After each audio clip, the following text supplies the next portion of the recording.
Hi, I'm Adam. Welcome to my ongoing video series, Finding My Next Tabletop RPG.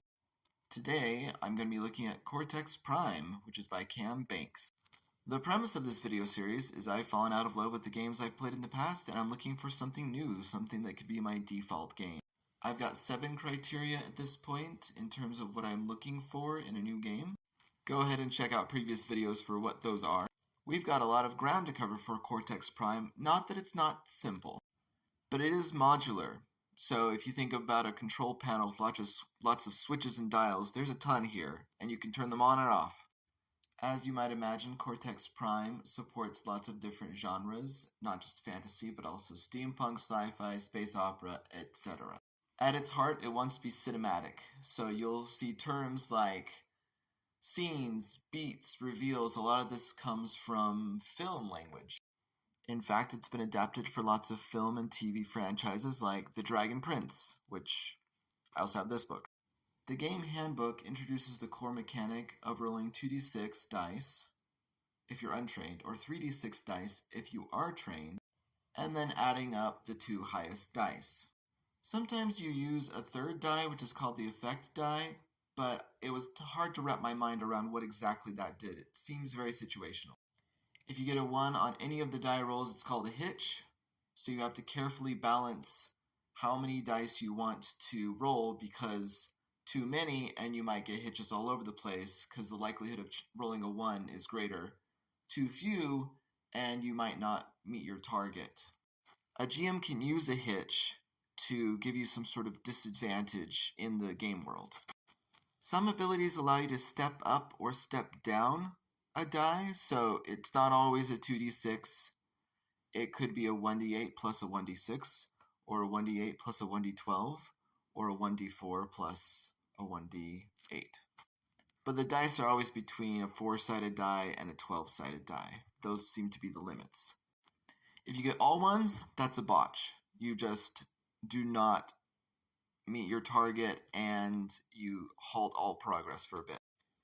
If you get too many failures, you can actually be ejected from the scene, meaning your character is too wounded, or too traumatized, or too something to continue on.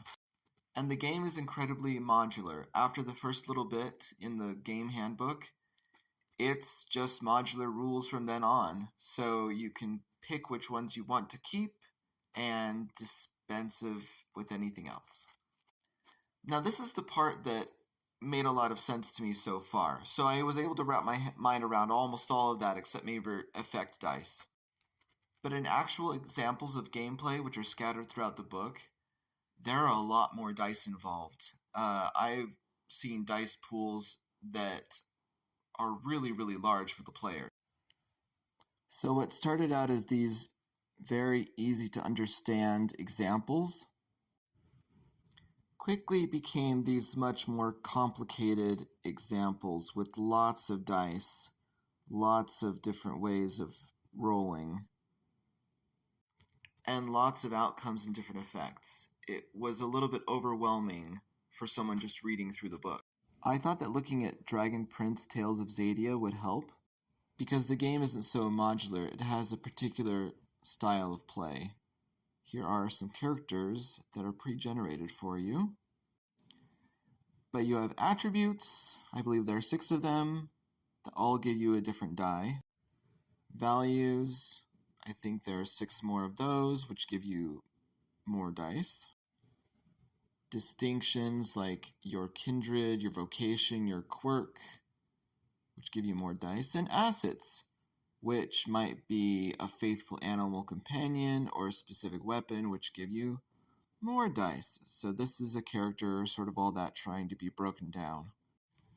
I've looked at a few games now in this video series, and I have spent far less time than I spent on this, and felt like I was able to wrap my mind around them more than I did this one. I imagined that in each scene, which is what they call their different encounters, there would be a lot of fussing over exactly which dice to use. The GM's job is pretty simple. 2d4s for simple tasks, up to 2d12s for almost impossible ones. But the players really have to pore over their character sheet each time, it seems. kind of collecting dice for everything that might contribute to this particular roll. In the examples, there were up to 4, 5, 6 dice in their dice pool.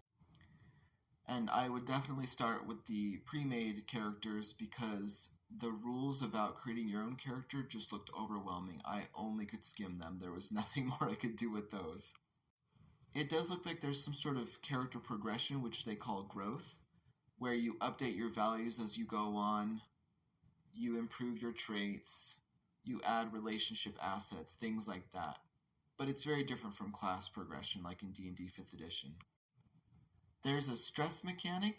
If you get too much stress, then it might roll over into trauma.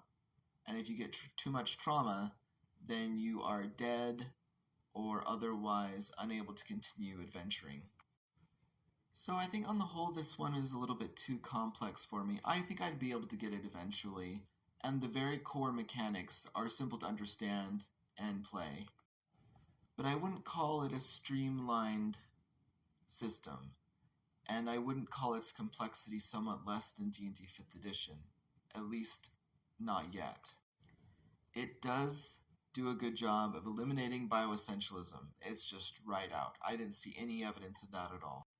There are consequential non-combat rules, for sure. In fact, they're treated with equal weight to combat. It can definitely sustain longer campaign arcs. You can run a fantasy setting. That's not the default unless you get one of the more particular instances, but it's a little bit too particular when you go particular.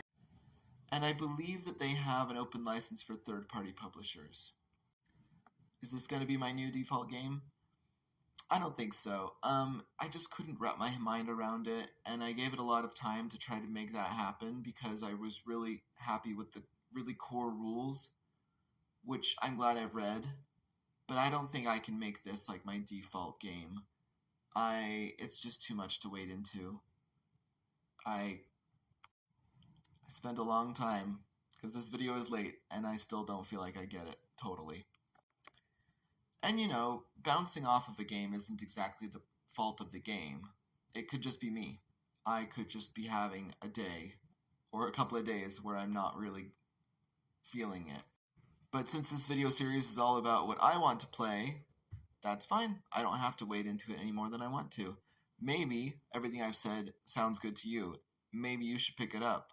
The artwork is stunning. The books are top quality. The printing is amazing. And if you like those rules that I've just outlined, then that could be your new game. And I would be very happy to recommend it to you.